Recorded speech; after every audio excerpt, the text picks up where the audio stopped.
Hey guys, it's JJ here from Exotic Aquatic. It's the 13th of August. Let's go see some new freshwater fish we got in today. So first up, we have the Red Lizard Whiptail Catfish. These guys are a peaceful catfish, I would say, overall. If you have anything small like shrimp, anything like that, they will eat.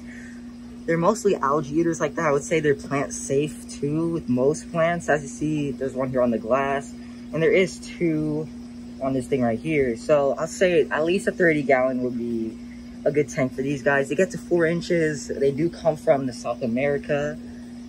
And the cool thing about these guys is they do sand sieve. So when they're hungry and you have like fine sand bed, like fine sand, they will sand sift through the sand, try to find stuff to eat.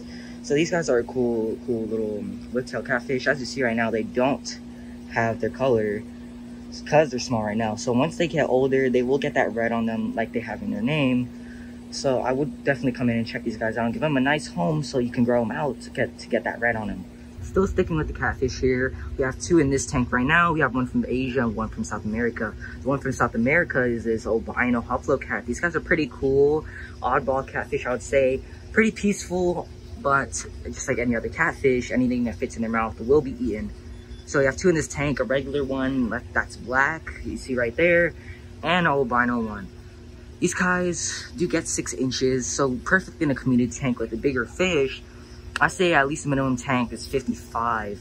But at this stage they're at right now, how small they are, I'll say at least a 30 would be fine for now. But I would definitely rehome them when they get bigger. The one from Asia right there is actually a featherfin catfish. These guys get pretty big, bigger than those ones. They get to 6 to 8 inches.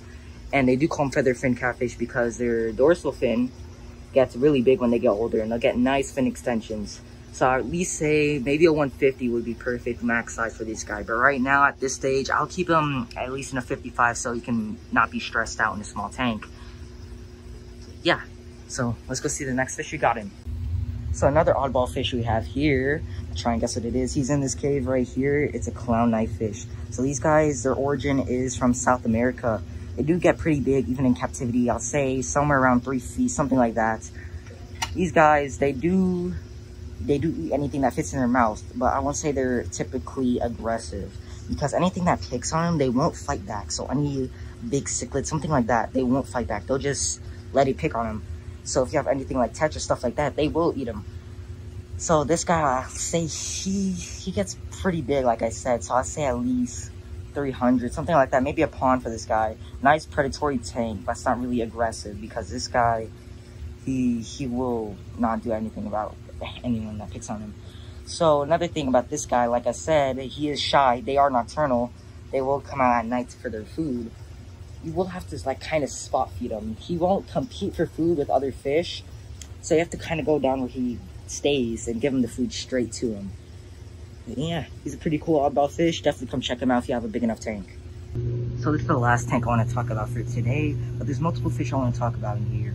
First up, we have the Uaru. These guys are pretty cool. And so if you want to give them plants for a tree, you can definitely do that. They'll love it. And yeah, ridges and perfect South American cichlid for South American cichlid tank.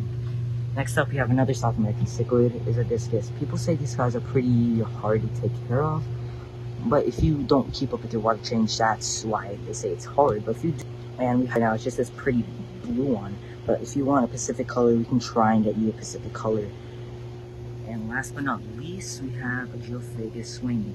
These guys are really pretty, just because they're very small right now. So I at least get 5 or 6 pairs, and we're about to keep them in our little group. And they food to eat. Not really best for planted tanks, but you can't keep them in planted tanks. In their mouth, they will eat. Pretty fish. I'm gonna show you the one. Alright, and here's what I'm talking about. This is the Jiofiga Swiney. As you see, they're very pretty. This guy is not full size yet, I believe, but he's close. I believe we also have 2 in here. As I said, you can keep them in pairs, but it's better to keep them in groups. But as you can see, it's a magnificent color he has. Definitely recommend this fish. You have a nice big enough tank. Very pretty. And that's gonna be the end of the video. Please like, subscribe, and if you are looking for anything Pacific, a crazy, beautiful fish, just remember, if it's exotic, we got it. And I'll see you guys on the next one. Goodbye.